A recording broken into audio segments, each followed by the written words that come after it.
Trading range, same trading range over the last couple days. Rotation, keeping us afloat.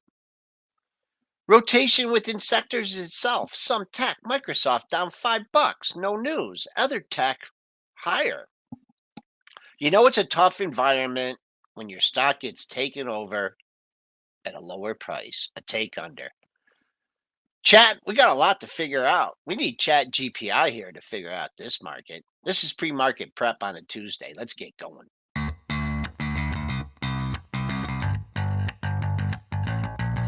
Coming to you live from downtown Detroit, this is Benzinga's Pre-Market Prep with your host, Joel Elconin. This is a volatile puppy here, isn't it? And Dennis Dick. I'm bidding a penny. I'd buy that stock for a penny. With everything you need to start your trading day.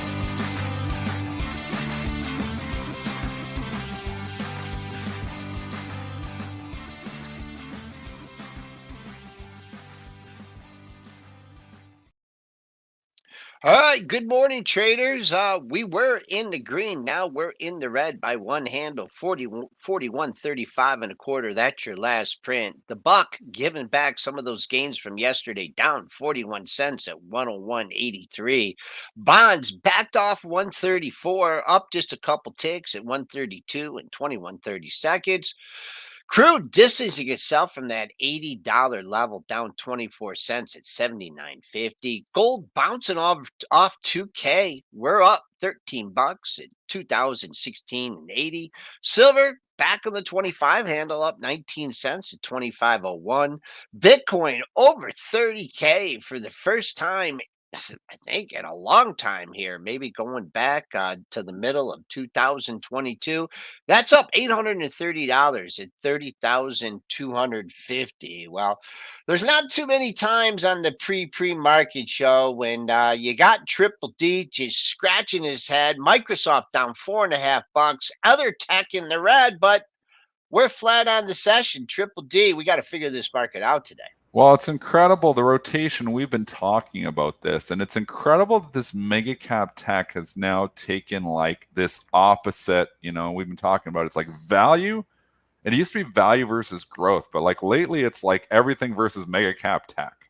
And it seems like when you're seeing a little bit of rally in the banks, or they start showing life, the mega cap tech starts to roll over. I mean, we saw it to a certain extent yesterday, but then, they come in and they buy the dip on these things too. So it's really weird. This is a very weird morning here again. You got Microsoft down 5. No real news. Some companies saying, oh, there was kind of comments from a boutique firm. Others are saying UBS was saying, oh, the Azure revenue is too high, the estimates. I mean, people are scrambling. There's news desks scrambling to try to find a real headline. We see some Microsoft down 5. Full disclosure, I do have a trading position on in that. But I mean, it's a weird market right now. Rotation. Every day you're seeing some stocks higher and you're seeing some stocks lower. And I mean, this is normal markets, but when you have a big up day, like a big, buy the dip like yesterday, there's still stocks that are like going the other way. It's a very weird market right now. And I mean, that's what's keeping the market afloat. It's been the rotation keeping it up here. The rotation this morning is wicked though. Well, you're coming up on what? CPI number tomorrow, right? Which is going to, have some impact on the Fed. And then you're starting Q1 earnings season, and you got the banks, all these banks. I mean, you have to be wondering what kind of results they're going to have. I mean, we're getting the bigger ones first, but we are getting some regionals. PNC is reporting, so just a quiet period. There's volatility within some of the stocks themselves, but market's waiting. Market's in a holding pattern here. Bob, good morning to you, Mitch. We do have some earnings, and we do have some bad news in the biotech sector. Let's start with some good news with CarMax. All right, let's get into those earnings. And looks like CarMax, just to talk about their future outlook, they expect by fiscal year 26 to generate $33 billion to 45 billion. Let's talk about their earnings this quarter, though. Q4 EPS 44 cents versus 98 cents the prior year. Sales of 5.72 billion, missed the 6.04 billion estimate, but they do affirm those long-term financial goals, like I mentioned, to a high end of 45 billion. And right now they have 5.72 billion in the quarter. That's going to be interesting to look for. P on this puppy. What's the PE? Let's find out on CarMax. I haven't Funny, really... we got our CFA hats. It's 18 forward, looks like. At least that's what I'm taking from the pro here. Just looking at 18, yeah, even 18. It's around 18. Yeah, around 18. It's amazing. A little bit high, right? So yeah, it is. But the stock was, just so much in favor for a long time, from 2016 $40 up to 2021 140. Now it's kind of gone full circle. That's why I asked what the PE is, because you wonder if a stock like this isn't a long-term buy. Like when you're looking at different, not saying, today that I would chase it up $5. We know in this market you don't need to chase, because it seems like you always get another opportunity. But stock's way oversold. It's been trending down here for a year and a half here now. It's a company that has been around a long time. So you just wonder if a stock like this isn't a long-term buy here. I'm not coming in buying it today. Again, it's up 5, but maybe you put it on your radar if it leaks it back. And again, maybe it just gaps and goes here. But I think you're starting to get into a range here. We're giving back 5 years of gains basically in KMX here. If you go back to you're at 2017, 2018, 2019 pricing. So most of those gains did come 2020, 2021, but you're back within this range here. It's an interesting thought of a long-term buy on CarMax. Very interesting on the technicals here, because you are opening into an area of potential resistance. Not 1, not 2, but 3 highs in this area. Pre-market highs coming in at 71.57. I just looked at all these highs between here and here.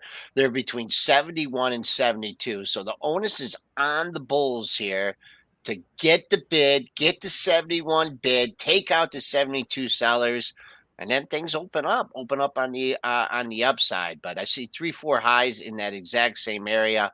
It'd be interesting to see if it gets back to that pre-market high. I don't think in this environment we're going to get to the top of the range. Usually these gap and goes have been holding up for, at least a couple days. And that top of that range, if you're waiting to buy the dip or back on the gap, that would be 66.11. But a lot of highs in the same area there. Is Carvana moving off it? I know it's not the same. Carvana, and again, these are similar companies, but Carvana is the one zombie burning cash, trying to survive. CarMax is not Carvana. CarMax has been around a long time. CarMax, has a history of, making money. They're not the same company at all. I think actually CarMax benefits if Carvana goes away. And I'm not necessarily saying that Carvana is going to go away, but obviously it's still up in the air whether Carvana is going to survive or not. Do we have anything else in this sector? Anything else that is it really this? This used car dealership is really what. Yeah, used car dealership, auto truck dealerships. You can look at those too. What's up, Penske? What's up, Roger Penske symbol? Let's see here. I should probably have it in 2 seconds. It's something. PAG. I got you, bro. Come on, Joel. What's that? Come on, man. Penske Automotive. It just took me one click away. That's transport company though, isn't it? Then AutoNation, maybe AN. Yeah. See, Penske Automotive is different. Ooh, this one actually looks better. Transports. This looks better. Way better chart right here, AN, than I would say KMX, at least from the chart outlook. But I know. But you got to watch just because they say auto. I mean, yeah, okay, AutoNation, I guess if you're looking. Yeah, AutoNation is a used car dealer. Used cars for sure. Exactly. These all look. You're right. There is some competition here. So Penske is transports. AutoNation used cars. So AN's a good one too to look at with this, and it is trading up with it this morning as well. I mean, it depends what kind of chart you like, right? I'm a value guy. I don't mind buying them in the gutter for the long-term portfolio. But your momentum guys be like, why are you buying that one? Buy the one that's going up. So, it depends what kind of trader and depends your time frame. One thing that is an interesting fact about CarMax that most people probably don't know is that this was actually spun off from a unit from Circuit City. Do you guys remember Circuit City? Yeah. Yeah, it was actually spun off from That's crazy, and it's now its own company, right? And that was it was formed in '93. So that's interesting to kind of keep an eye out on CarMax. We'll see what happens to used car sales. I mean, interest rates are still pretty high, right? I mean, I think that's going to hold back car sales, but we'll see what happened there. I think, but they got to also consider that I think it holds back new car sales. I think when people are struggling, I think that they new need cars. a car. New cars, used cars. cars become priority over new cars. Mm-hmm. So again, they've found all ways around this. They take the amortization from 5 to 10, and then you go buy. Don't worry, soon we're gonna have the 30-year car loan. They figure it out. Oh yeah, it'll be 30-year car. Yeah, 30-year car loan amortized. Dennis, check out this Copart that someone just brought up in the chat. CPRT. I traded it before, but wow, that's another one too, eh? Provider of online auctions and vehicle remarketing service targeted primarily at insurance companies, car dealerships, fleet operations, and vehicle rental companies. Bottom line, there's just a lot of competition in the sector. So maybe KMX. This is why we love the chat. You get a little idea, and I hadn't really thought about it more than 5 minutes. I was like, it's coming into a value area. It's been beat up. But then you start thinking, there's just competition coming all over the place here in the used car dealership. So maybe we strike the record and we don't buy the CarMax. Maybe it's down for the reason here, but get decent day to day. It's up 5. It's been beat up really bad. So when stocks get beat up really bad, they can continue their runs. So I'm not fading it, not shorting it. All right. Chat's and of awesome. course, so this is in the industry in auto truck dealerships. So that's why we were bringing up different names there. So definitely keep your eyes on those. Those are the top 3 capitalization companies in that industry. We'll see if it actually gets moving. All right, let's go to Alibaba here, as Alibaba announcing that forget Chat GPT. They got one of their own here. So they announced here that they have a cloud computing unit, shares plans to launch its own Chat GPT counterpart. And of course, Baidu had already recently launched its counterpart to Chat GPT. And what do you guys think about Baba now that they got their own AI? They're all going to have its own AI ride. They're all going to come out with the AI. Bob actually looks like a decent spot on the chart here. You're in consolidation station here. We missed the 80. I had it for 2 days, and then obviously I got shaken out of it, which is terrible of me to get shaken out of that because I would have had the bottom. But I think you're in consolidation station. I think it actually looks like it wants to break out here again. Again, you have geopolitical risk, which makes me always scared on this. But 97.26 low of the move, 101. It looks like it wants to make a move to 110 to me. So I think I'm bullish Baba here. Split the highs from the last 2 sessions, and then you get a move up to 105. I'm just going to call it 103. You haven't traded up there in the pre-market yet, but that's the highs from your last 2 sessions, and then it opens up to 105 for Baba, sneaking its way back in triple digits. Let's see if it can hold triple digits. It had, it had that run in the beginning of the year. We know what happened then, but see, important to hold that psychological $100 level. Oh, Tyler saw our gas station TV. Yes, we're on gas stations all around the world. Everywhere. Can't get away from this Benzinga company. Get real, guys. Whether you're pumping your gas or you're here on YouTube, you're gonna see us, baby. Nice. Smash that like button. Let's keep it going, team. All right, let's get into let's do how about the rating of the day? Yes, we're gonna start doing a little segment on the rating of the day. Let's go to Goldman Sachs upgrade on Weight Watchers International to buy, raising price target to $13. WW, who did you have your pairs on, Dennis? I heard in the chat Jay telling you that you had your W&W Microsoft pair on. Yeah, that's probably what you should have had. That's the one I should have had. Short Microsoft, long WW. That'd been a good one there. I tried to buy WW last night multiple times when this rating broke. Came from Goldman Sachs, obviously my former broker there. I'm on IB now. It's not surprising. They put a 13 they put a 13 price target on this. So it's not surprising that they're rip roaring and rallying. 1, GS has the most influence. 2, it's a huge price target. 3, it goes to buy, and the stock has just been in the gutter here. So I'm not surprised at all. I tried to buy at 450, 460. When the rating came in, and obviously I don't get direct from Goldman anymore because I'm not a Goldman customer. By the time it gets out there that Goldman's it's starting to pass around that Goldman upgraded this, it's like 5 minutes after the rating broke, the thing's already up at 480. So I'm like, do I want to pay 480? So I was hoping it would pull back a bit, didn't, and now it's 525. I guess I should have bought 480. All right, I got some comments on this. First of all, the pre-market high is 505, or excuse me, it's higher than that. It is looking on the wrong bar. Pre-market high comes in at 537. There's not much there until you have a daily high at 555, and then you can see it opens up again. I'm not sure what happened on this day when it blasted to $7, but they came back and filled the gap nicely. Maybe if you want to wait and buy it on a pullback, see if you can get back at the 450, 460 area here.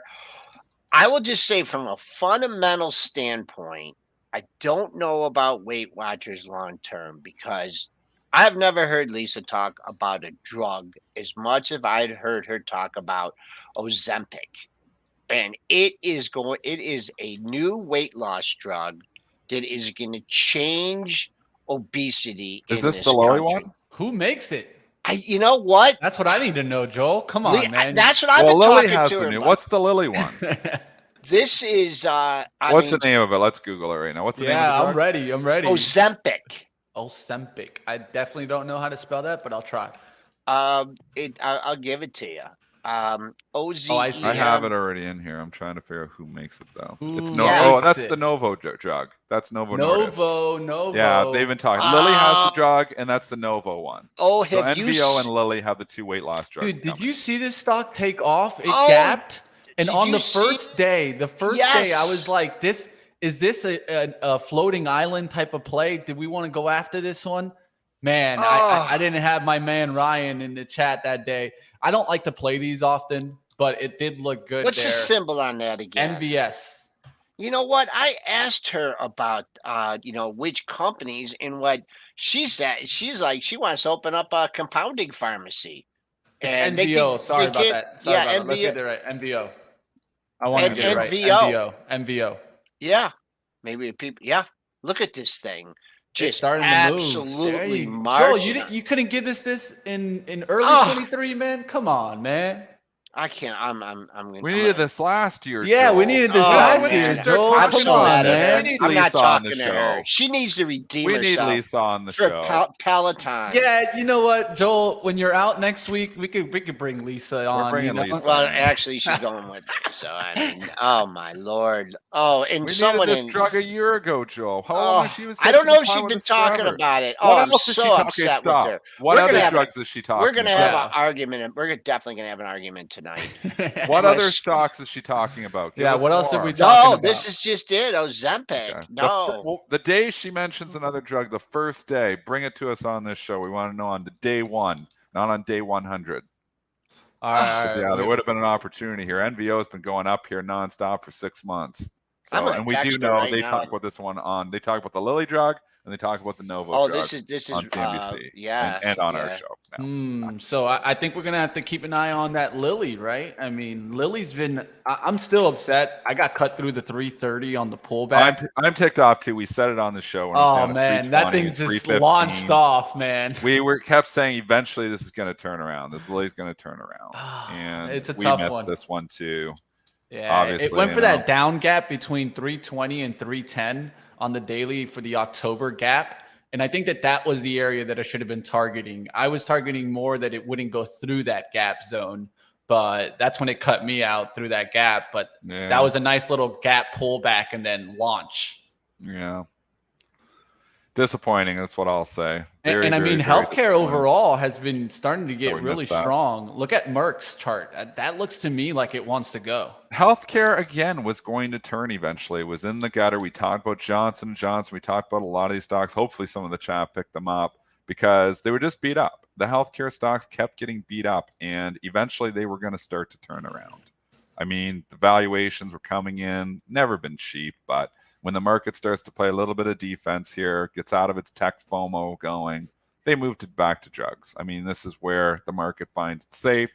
This is where you get a little bit of yield. This is where you get a little bit of growth, even if you're buying the right ones. And you have still the aging population. So go right back to demographics. So I still think drugs should be a core part of everybody's portfolio. They are in my long-term portfolio. I'm going to keep watch definitely on a lot of these healthcare names. I feel like they've been really strong, and we gotta watch this because I have a feeling this could be a good sector wide move. I'm even keeping an eye on the healthcare plans. What The about Pfizer? I mean, Dennis, I Yeah, know you got Pfizer it. I started know to get you. off the I've been bottom. wrong on Pfizer for a long time, so I'm still long it. I still think Pfizer at this, again, the valuation got to be, skeptical when you see the 910 because it's got the COVID bump. So its P is probably still 15, 16 if you remove some of that COVID fluff that's in there. And I mean, this might be a good segue into Moderna here now. Yes. Because Moderna is having a rough day here. We've been talking about Moderna having other drugs, moving away, trying to diversify themselves away from COVID. Well, all of a sudden, that didn't go that well here. Mitch, give us the news on mRNA. All right, so Moderna stating its mRNA 1010, the company's first vaccine against influenza, of course, the flu, is currently being evaluated in 2 phase 3 trials. The second phase 3 trial that's being conducted in the Northern Hemisphere reportedly did not meet the statistical threshold necessary to declare early success. This was reported by The Street, so it seems like they're having issues with this. And of course, that's going to go ahead and affect their financials. Looks like they did give an estimate on respiratory product sales in 2027 to be in the range of 8 billion to 15 billion. But this is not good news, at least for today, as they are taking a little bit of a pullback. I mean, it's a later trial, so now they got some problems here. I still like Moderna over BNTX because they have a lot of other things cooking here, but this is a setback for sure. So, the stock was getting some life, starting to look pretty good, and then boom, tape bomb from Moderna here, down $8. I let the dust settle on this one. Yeah. Oh boy. When I see a move like that, a rally coming off like a major low, the first thing that pops in my mind is like, wow, what, like if you miss the move off this March low, where would you want to get? Where would it be the 50%? And I looked at it and it was like right at 146, but you had like a nanosecond to figure you would had to Yeah. had your order out there. Now it's got a nice bounce off 146. Just trying to decide what to do here at 152. It feels like one of those charts where a little bit overreaction when they got it down there. I think you're going to have a hard time getting down back towards that pre-market low. But if you want to be patient and try and get it in that area, that's what I would look for. Do we have any other intermediate lows? No, not really. There was some stuff on the dailies too. Holy mackerel. 4 lows in that area too back at the end of March. So I don't know. Now it's totally in no man's land. You might get a gap fill. Yesterday's low 154.45. Don't think you're going to be seeing that close from yesterday though at 160.15. All right, let's go to a question in the chat here. I think it was interesting. We did get a tip for this, so I'm going to try to address it here. We get a tip, then we address it. We got you guys. We could have dinner tonight. Yeah, Craig coming in here. At what point do some of these cannabis stock warrants buys, specifically the U.S. providers Cresco, Green Lab, Cureleaf, and TrueLeaf? Well, of course, team, like always, one thing that I do want to let you guys in on is events that we are doing. And today is definitely a great event that you guys definitely don't want to miss out. I want to let you guys in on, of course, you guys got to come over to the Cannabis Capital Conference today, guys. So you guys can definitely join. So what I want you guys to do is come over, of course, to the virtual events. We are going to have a virtual event today where you can hear from specifically 2 or 3 of these companies today. So I do want you guys to check that out. And of course, we do have cannabis news today. Tilray's brand set to acquire Cannabis Hexo Corp in a $250 million transaction. And we're going to have a great conference for you guys. If you guys are cannabis investors, definitely click that link that I just put up. But let's talk a little bit about Tilray here and their deal with Hexo. Of course, Tilray will acquire Hexo by exercising $173 million in secured convertible note to be acquired from Hexo's former creditor. And then here it's at a small discount, they're saying, in July 2022 that would give it roughly 49% of the company's equity while paying $75 million to acquire the remaining outstanding shares. Do we have a ratio? If you look at Did you Yeah, see a I'll try ratio? to get the ratio. See if It he hunts looks down a ratio in the background here, just as we talk about it. Hexo obviously trading down. I mean, it got the big pop yesterday on the rumors it was going to get taken over. So obviously, it's some massive disappointment when they see the price and the stock's right back down to where it was. So everybody was buying on that rumor got crushed. This is just showing you the desperation in this industry. Again, there is going to be some companies that survive. There is going to be some good companies, and you even look at Tilray chart, Joel. I mean, the Hexo whatever was $450. If you did the splits and stuff, it's $1 now. Tilray, same thing, hit that 300. We know when the buzz was going crazy, it's $2 here now. Majority of investors lost a lot of money in these stocks, but is there some diamonds in the rough? When the dust settles, there's going to be a few major players left. I think you've got to get into the experts. Maybe that's why you go to these conferences to find out which ones. I have no idea which ones survived. Yeah, We used to bring Alan Brockstein on. Alan had the terrible accident, but he's feeling a lot better here now. Maybe we can bring Alan back. We'll have to talk about that. But obviously, he had some issues from his own personal health, and we wish Alan the best. He was great on the show for a long time. I don't cover the sector, and I can't tell have you no which ones idea are going to yeah, survive. I So don't. I pair trade CGC and Tilray sometimes, but besides that, I've never really been an investor in cannabis stocks. So I think you got to go to that conference if you want to know which ones are the ones to buy.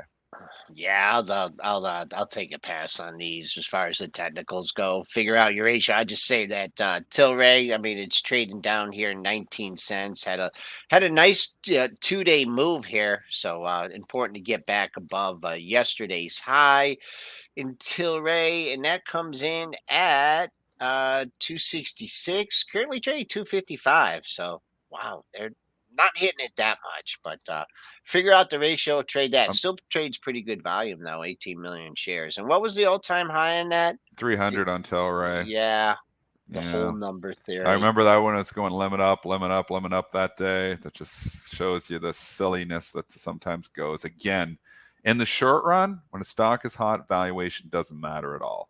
In the long run, valuation always matters. So when you're buying stocks and nosebleed valuations, if you hold them long enough, you usually lose. Now, again, if you're a great trader and you can get in and out of these things, you can get in with the momentum. There's opportunities there. But we know when you're buying nosebleed valuation, you don't want to get stuck holding the bag because eventually there's usually a lot of bag holders. That's how it is. And I think we'll keep watch to see whatever happens if we do get some kind of fiscal policy to come in here that can actually give this some tailwind. That's what needs to happen. It's been a tough It needs to be for all these federally stocks. legal. Let's just be honest. We can't just keep doing this state by state thing. That's not going to work. And then what's even going to be harder is, do we get like national regulation, right? If it's going to be state by state, this affects the companies differently. They got to go ahead and worry about different regulation, costs, expenses. So what we need to see is what? Higher demand and, of course, federally legal, so that they can get access to loaning and everything that they need to actually get to that next level. But you guys check out, of course, Cannabis Capital Conference today, and I'll throw up the link one more last time here. All right, let's get into, of course, let's do maybe one more here. I did have another rating on Goldman Sachs upgrading Whirlpool shares to buy from neutral.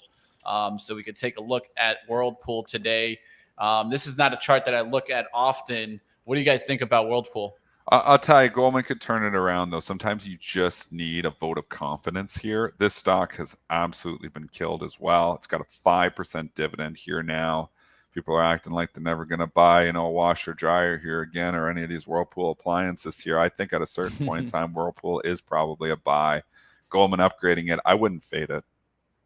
Up and not much volume, 300 and up $3.87 on 1,700 shares, probably bid. If you're looking for a target here, maybe this 135 area, shorter term target. You had 3 highs in that area back in mid-March. So there's a target on the upside. I'm not sure where to buy it. Doesn't look like you're going to get a gap filled. The top of yesterday's range, 129.13 for the. And does people know without looking up where this company is domiciled?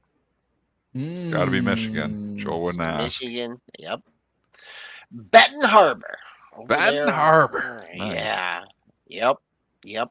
Benton Harbor, Michigan company, Whirlpool. I mean, the P is 9 on this thing. The forward P is 9. So at a certain point, unless you think that we're going to, and here's, the issue is if they do have a lot of debt. So if you think this banking crisis is going to get worse, which it's obviously not even being talked about anymore, so it seems like it's not bad right now. But if there is a fall apart there, companies with debt can get hit. So there is quite a bit of debt here at $7 billion in long-term debt. But I mean, this company is cheap. All right, let's go ahead. Maybe cheap for a reason. I don't own it. Maybe it's cheap for a reason, but it's cheap. All right, let's go ahead. Let's get to our TradeZero Tuesday time. Let's get it.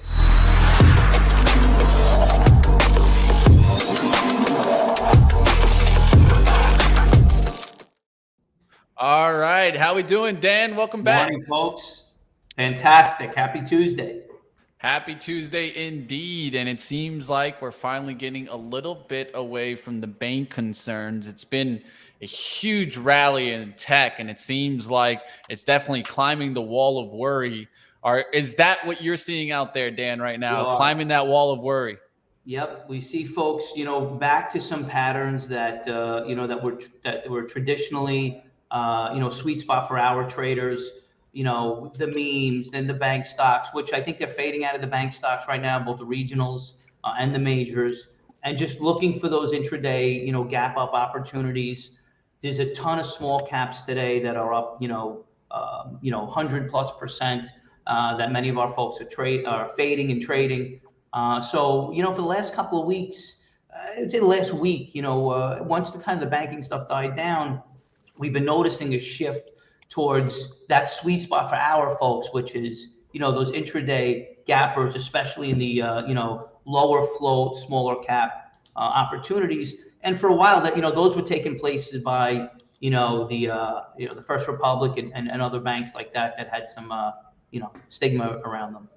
Dan, can you just talk about this? And it seems like you're exactly right. There seems like there's times when small caps are moving, they get hot, they start buzzing up, and, you get these opportunities where maybe, and even talk about, we were talking about Tilray a few minutes ago, and I just want to bring you back. Do you remember when Tilray was going 50, 100, Can I tell you guys, 200, 300? I was listening, and a couple points about that. Sure. I remember, they need to figure out how they handle the halts. Right? The limit up, limit down's a mess. It's because you give folks no opportunity to get in or get out, and then all of a sudden, when the thing opens back up, it's 10, 20, and that day, that stock, I don't know if it was a pre-market move when it went up to 300, but I remember vividly it was halted, open up 30, 40 points, and obviously from a broker-dealer standpoint, we provide leverage, and folks are borrowing money, and when stocks are in halting, and it's gonna, and you see how it's gonna gap up. Yeah. You see what the P&L is going to look like, and it's just like hurry for the exits. But you also know, conversely, that it is those systems that are really pushing those things up when they're in trading halts. So, I don't know what the answer is on these things, but I do remember that vividly. It popped up there, and I think, came back down like 100 points in a matter of minutes.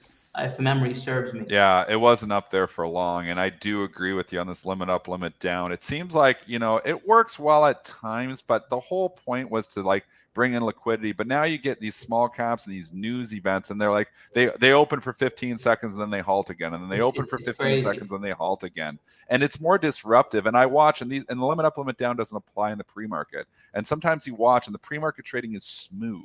And it's going well. And then the stocks open at 9:30 and it's halt, and it's halt, and it's halt. And it's like, why don't you look at what's going on in the pre-market where they're actually trading smooth without these halts, as opposed to trying to regulate, and it's just more disruptive. But maybe they forego market orders, coming out of a halt or something like that. I don't know, but it's the way that it's handled now is just, it's unfair, really, when you don't have an opportunity to get in and get out, and then things come up or down in your face by, multiple, percentages or points. It's not right. So how do you manage that risk as a broker dealer here, Dan? Just, curious, because, we don't get broker dealers here on the show all the time.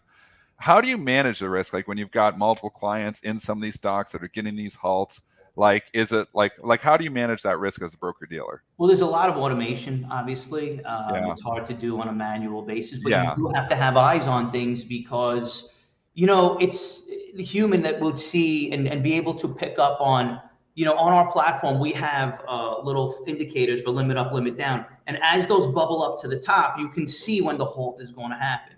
So looking at that stuff and managing that with larger positions and managing those larger positions, those are the ones that are the issue.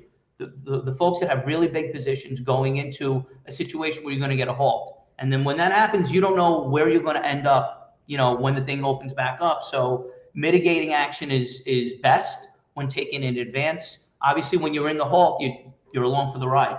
So we try and get ahead of those as best we can. And there's a lot of automation in sort of managing P&Ls and customers' accounts.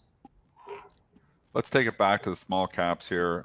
Just that conversation. You're saying, you're seeing lots, and again, we get these pockets of time. It seems like we're, favor for a couple weeks, and they go out of favor, and they start to leak.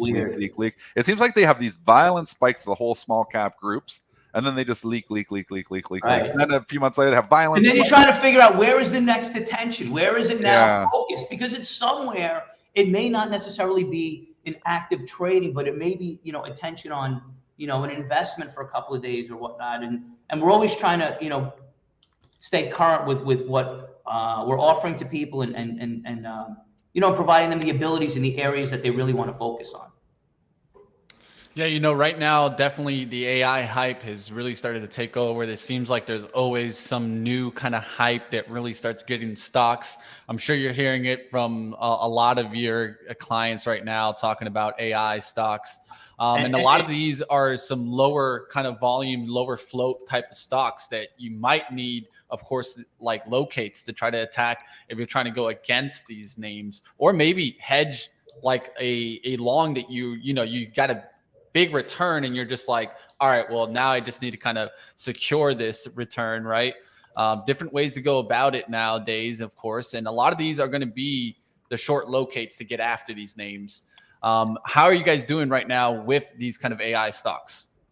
Today, actually, one that cracked the top 10 for us is GFAI, Guard Force AI. Yeah. We had some news out yesterday, and the stock popped nicely. But today, the fade is begin. The volume is dried up for the last couple of days, and this is in the number 6 spot coming into the call on our top list of active shorts.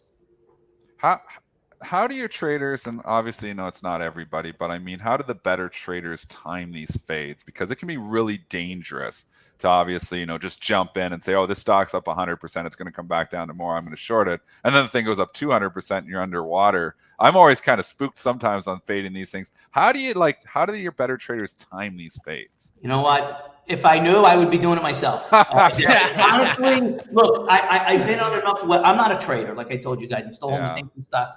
But first red candle, looking at volume drying up. I mean, these are strategies that I've never used myself, but there's a lot of commonality when you talk to some of the more, successful traders. Yeah. They all have a strategy. And I think the key point is if it doesn't match up with their criteria, they don't do it. Right. Yeah. So there's a lot of discipline. Forget about the strategy for a second. I think there's just in terms of the core of a successful trader is their discipline, right? And that's really what helps those folks as opposed to the others. Because look, if you're sitting here staring at the screen all day long every day, it's human nature to want to interact, right? Yeah. But if the signals aren't there and the setup doesn't materialize, you don't do it.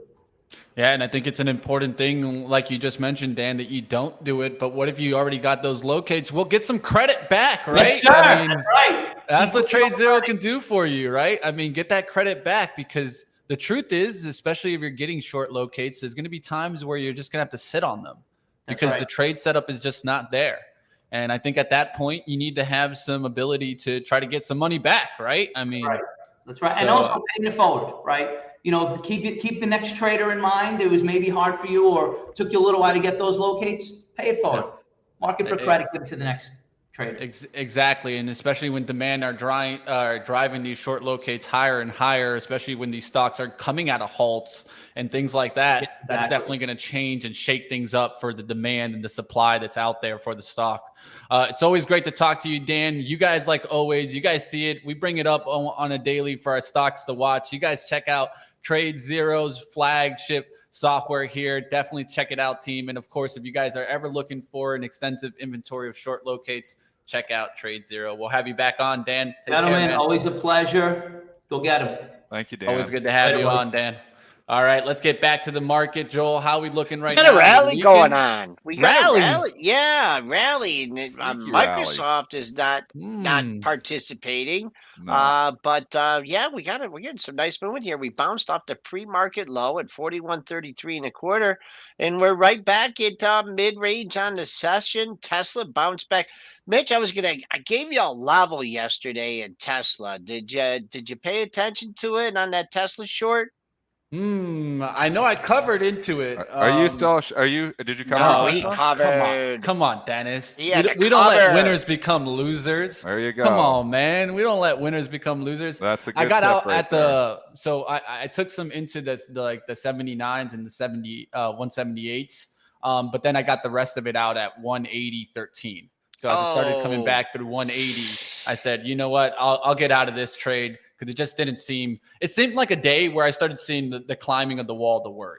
And one stock that I was looking at was like Micron. I was looking to see if it was going to turn around and go red, but it was holding in. And that told me more and more that I didn't want to be fighting this tech move back. Mitch, do you remember take us through what was in Tim, the well, goal? Tim talked to you about it too, and Yeah. so when Tim caught my attention, and go look at the dailies here. I mean, this doesn't always work, but it certainly gives you a reference point. And I mentioned the multiple lows in the same area, right? And it started it with obviously with a stock like Tesla, you can't, you're not going to have exact double bottoms or triple bottoms, but you had a zone in the middle of March from 176.03 up to 178.84. Four lows in the same area. So when I see something like that, I say, how about 177? Maybe someone's trying to bring it in, bring something in at 177. And that was before it had the big, it had a decline and a big rally. So I was hoping you were going to pay attention to that. But anyways, so you caught it on the way back up, right? After Well, it made Yeah, that low. I sold some into it like normally. I'm piecing out.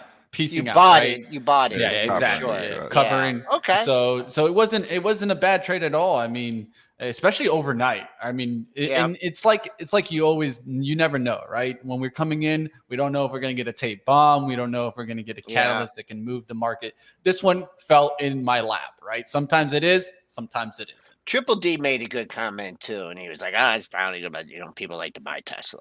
Yeah. It's just down. It was That's down true. for too many days, 5-6 days in a row, and they were starting to buy the other mega cap techs. And eventually, you think about that one turning it around, and in the spot it turned around was kind of to the dime. 176.35 was the low back on. It had multiple lows right around there back, just from a couple of weeks ago, and then yesterday 176.11. So you started to see everything kind of turn it around there yesterday. Yeah.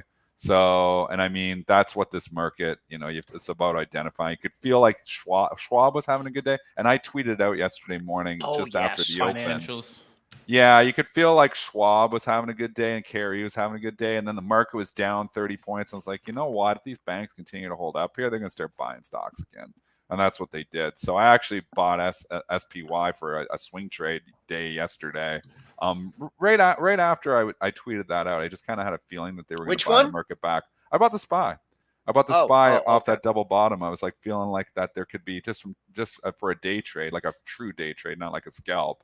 I picked it up at like 4.0, like right near the low yesterday, like 4.0620 or something like that. Triple bottom, Dennis. Yeah, I liked that whole area, and I was stopping myself up below that 4.0567. I actually put the stop in, Joel. So I bought it like, I don't know, it was around 10 o'clock maybe. And I bought SPY at 4.0620, I think it was. I put the stop from the previous day's low at 4.0567. I think I put it 4.0560, and I left for the day. And I'm Good like, for you. whatever happens. Those I'm like, are it's my like a day best trades right Yeah. I'm like, I'm going to lose 50 cents on it or 60 cents on it, or I'm going to try to, I'm going to probably sell it at the end of the day. And then I came back in and we were over 409 and I made, I think, close to 3 points on it. And I was like, you know what? That's a nice little trade there. So, and I sold it right before 4 o'clock. So, Yeah. I mean, sometimes you can just get those opportunities. It just felt like they were going to come in and buy that dip yesterday. And you must have been feeling the same thing, Money Mitch, when you're covering your Tesla Yeah. short. You could kind of feel it I yesterday. could feel it. I was that like, they, I ain't were going to battling turn around and this. start buying that dip. Yeah, and one thing I noticed was the financials were up. And that's another thing that I noticed early on in the day. And then so I was like, if they're not getting wrecked, Yeah. I'm not going to be fighting this technology trade. That's the only time I've seen this kind of turn around is when we were starting to get a weak JPM, a weak Bank of America. And Bank of America has the levels of all levels right underneath it. I don't know if you guys can see that, but Joel, that's 7 stars for me. Forget the 5. We're going full 7 stars on this daily outlook This here. 2750 area is what you're talking you see about? that, Joel? Yeah. It just stands out to me. Like it's Yeah. either there's a wall of buyers there and we can't get through there, or they just don't want to let it go through that. I mean, right it's now. interesting because you got the banks.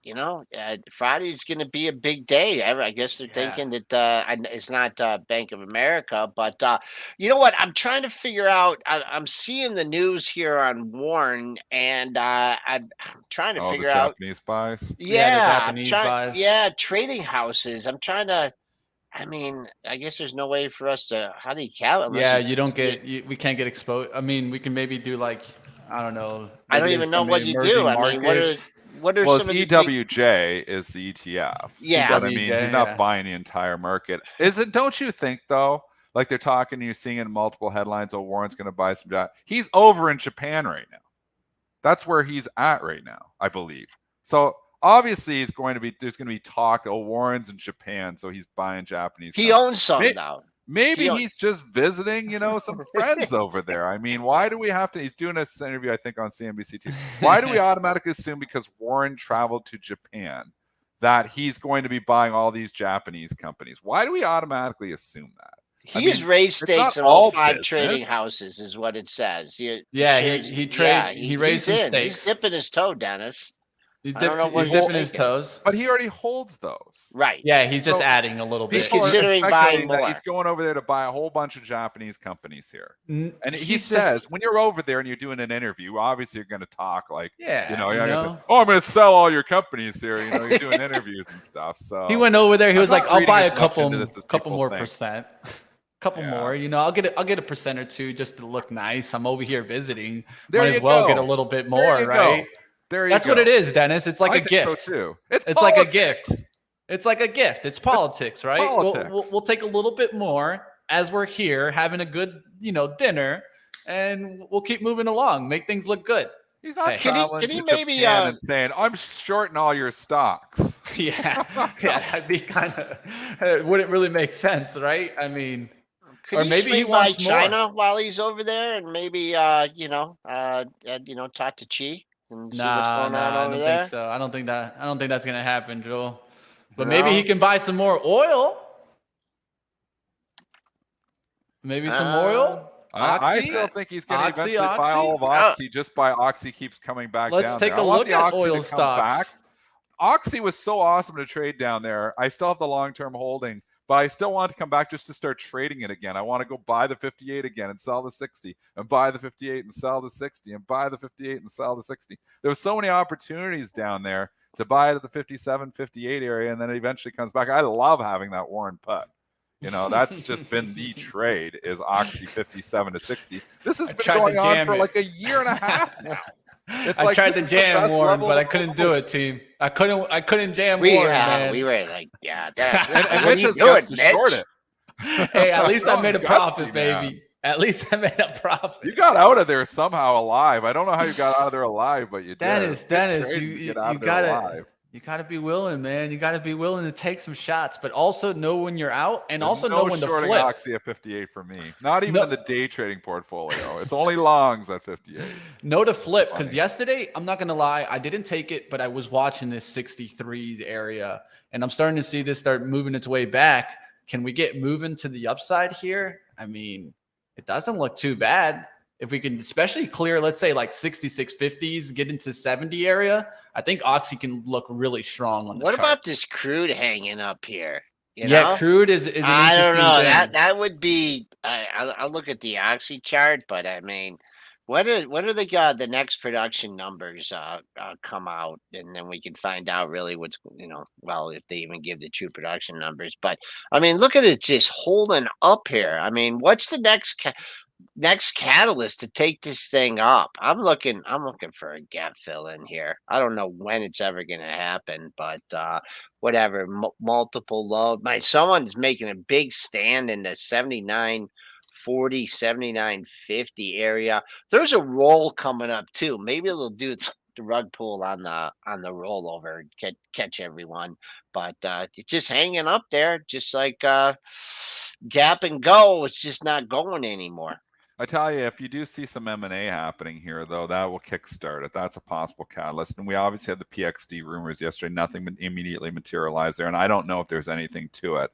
But it's not out of the realm of possibilities. You got a lot of different oil companies that you could see some, M&A activity here, and that could kickstart it for some of the smaller names. So there's always a potential catalyst there to think about.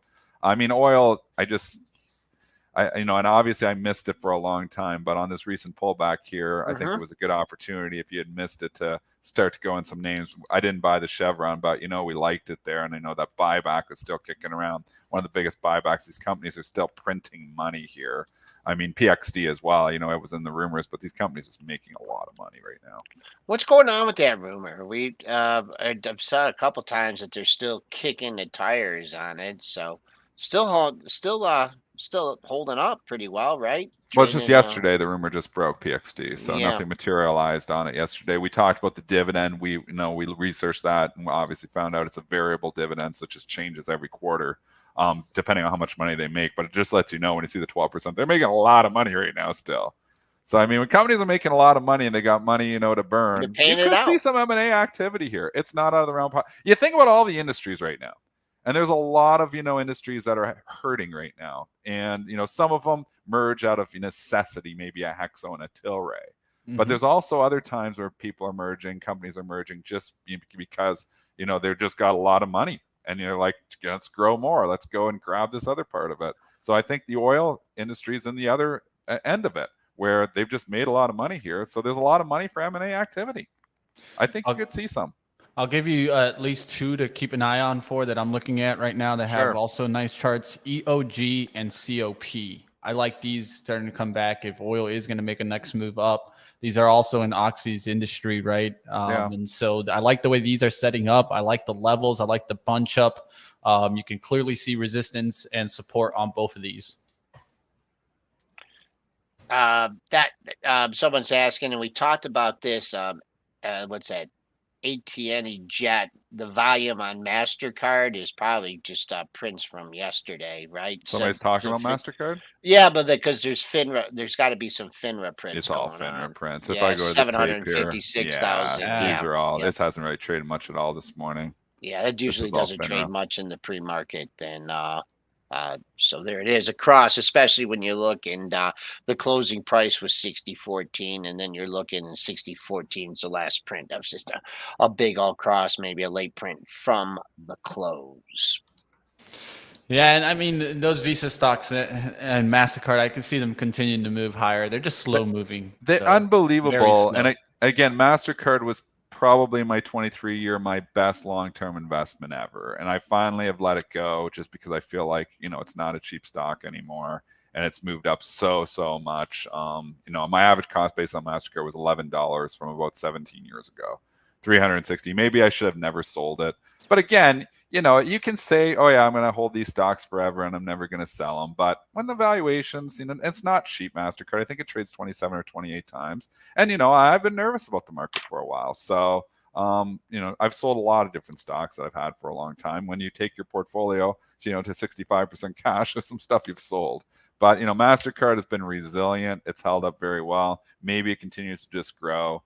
I do think there's competition coming here, though, like Square, where the, crypto, I don't know if that's going to be the case, but I just think it's been a MasterCard and Visa world for a long time.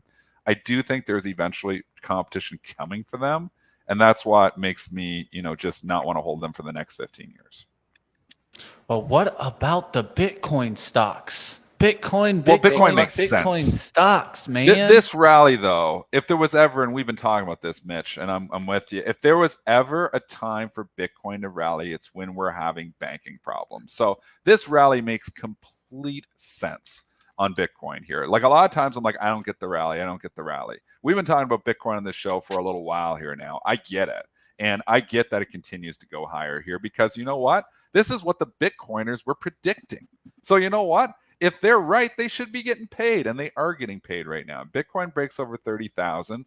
I have no problem. I don't like all the other crypto, all the other crypto stuff there. I think if you're in crypto, I think you should be in Bitcoin, but this gives it more credibility. It really does. And obviously we're always in, evolving, and I was on the record, it was 20,000 saying it was going to 10. I was also on the record when it was 50,000 saying it was going to 10. But, in the last little while, I've turned, I haven't fully went bullish here at Bitcoin and went out and bought a whole pile of Bitcoin. But, I get this rally. I do think once the banking situation stabilizes, that Bitcoin could start to leak again. But we are far from banking situation stabilizing here. We've been talking about these stocks. FRC still relatively near the lows. Yes, Schwab had a decent day yesterday, which makes you feel a little more confident in the overall market. But Bitcoin makes sense when you have financial instability. And that's what we have in the regional banks right now. So this move into crypto makes a lot of sense to me. All right, we'll keep an eye out on all these crypto stocks. They have been getting a lift, of course, the mining companies, different ways you guys can be looking at these kinds of trade. MSTR has been going they higher. just don't get your bang for the buck in that. I mean, I've seen like the Riot and these things. Riot's been a good run. I mean, it's that's been a for good sure. move, but I mean, you're better off a bit. What is Frank Holmes's company? That's Hives. That's Hive, and that one's a little cheaper. That's at $3.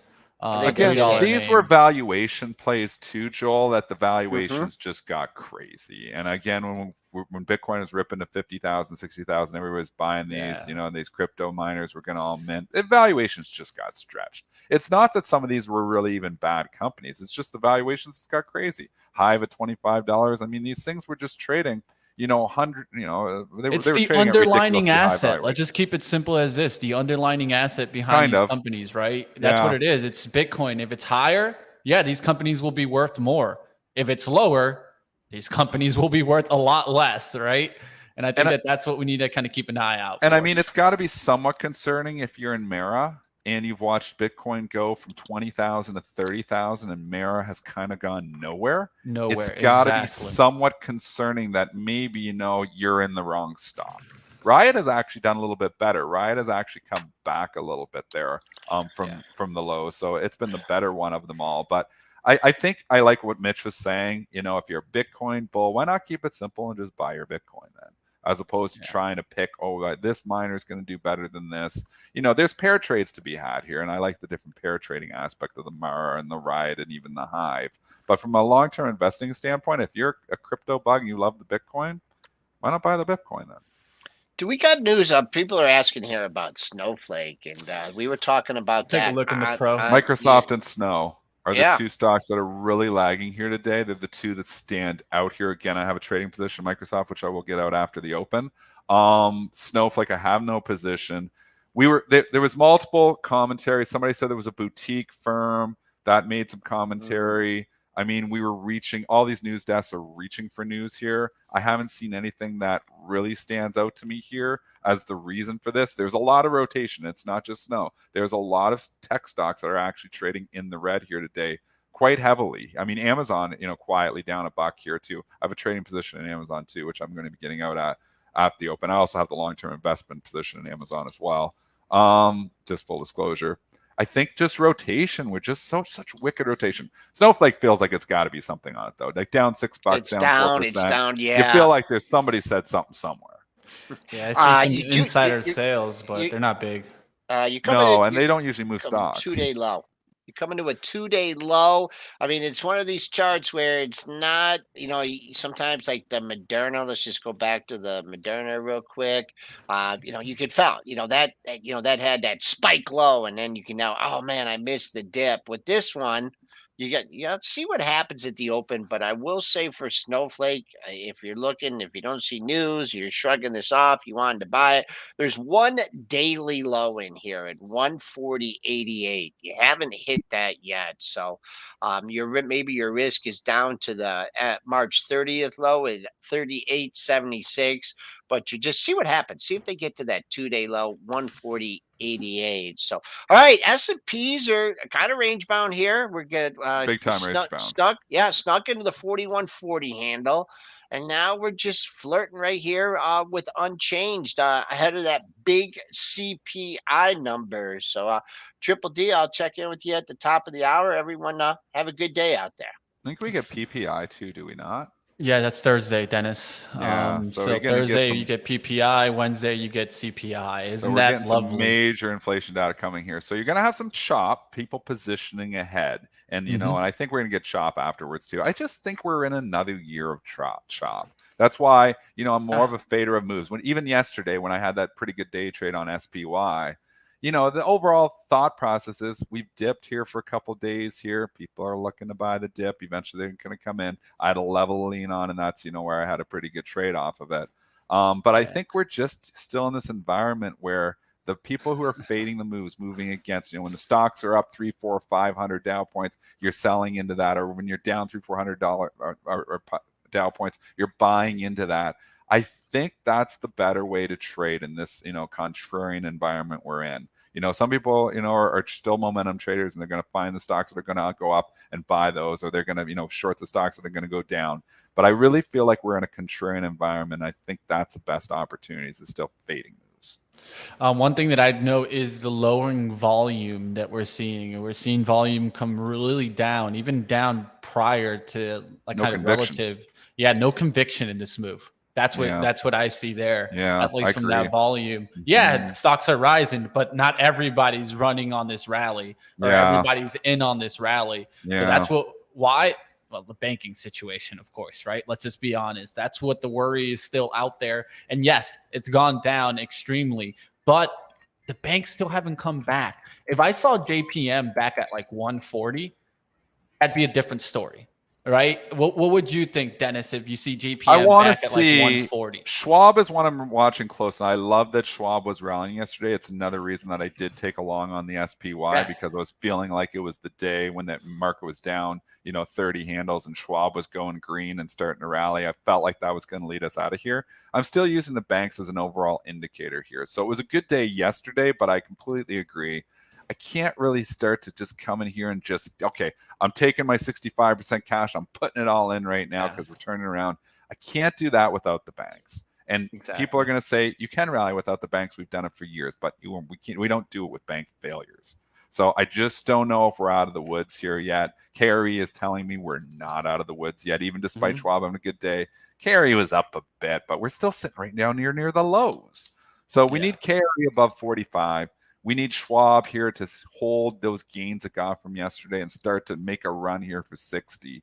And then you start to feel like, okay, some confidence is coming back in here. Maybe I should start to look at buying some stocks. But at this point in time, I'm playing defense still, at least in the long-term portfolio. I agree completely with that outlook. And that's the same thing that I've been doing is I've been watching this kind of tech run, but at the same time, just keeping my eye to see what's going on in the financials. Are they up? Are they down? And really, the only thing that I really care about is not like a small move up, small move down. I'm looking to see when does that big day happen? And is it going to be to the upside or the downside? Right. That's definitely going to drive the market. We'll see what happens. Like always, keep up with everything Dennis Dick does. Triple D Trader. You guys know my man. We'll see you tomorrow, Dennis. Go do what you do best, my friend. See you, everyone. Great chat here today, too. They're giving us lots of good ideas. Yeah, good show. I thought so for sure. And for a day that we didn't have much news, I appreciate you guys in the chat keeping up with all the action and asking questions. Like you guys asked about we just looked at snow, right? That's what it's all about, team. We're here as a community trying to build together, get you guys ready, of course, for the pre-market action and get you ready for the open, right? We'll see what happens in the open. You guys can come over and check me out on live trading. Been doing pretty good on those swing trades, live trading. And of course, we got a lot more for you guys. Ryan's going to be taking a look, of course, at those AI names. We've been keeping up with small names to big names. That's why I really love our live trading stream. There's not many streams where you're going to be hearing a mention of like GFAI and then here, of course, Microsoft or a bigger stock like Apple, Tesla. Right? Well, we cover it all on live trading. So come over. You don't got to do anything. This will redirect you right over to our trading stream. And it's a really supporting community. And last thing I do want to mention, of course, you guys check out the cannabis conference today. Want you guys to go ahead and check out our virtual event today. We're out of the Fontainebleau, Miami. Yes, we're in Miami today, team. You guys hit that link. Check out the virtual event. It's starting up right now. I hope you guys make it over there. Hit the thumbs up. And if you guys just want some trading action, you guys can, of course, come over to live trading. We'll see you in a little bit. Smash a like. Let's see what we get today, if we can rally or not.